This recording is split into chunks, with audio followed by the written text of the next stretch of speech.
ദാവീദിനടുത്തുള്ള യോസഫ് എന്ന പുരുഷന് വിവാഹം നിശ്ചയിച്ചിരുന്ന മറിയ അവിടെ പാർത്തിരുന്നു. ദൂതൻ അവൾക്ക് പ്രത്യക്ഷനായി.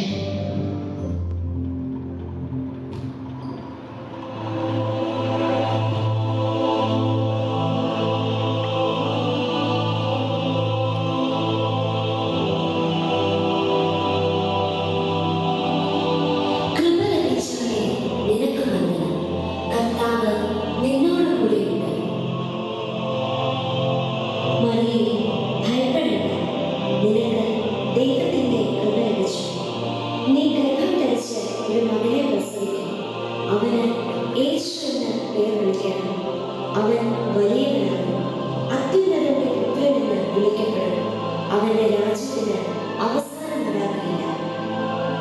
ഇതെങ്ങനെ സാധ്യമാകും? എന്റെ വിവാഹം കഴിഞ്ഞിട്ടില്ലല്ലോ.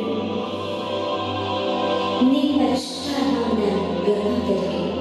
ആകയാൽ ഉത്ഭവിക്കുന്ന വിശുദ്ധ പ്രജ ദൈവപുത്രനെന്ന് വിളിക്കപ്പെടും.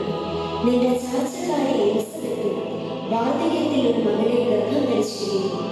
ദൈവത്തിന് ഒരു കാര്യവും അസാധ്യമല്ല.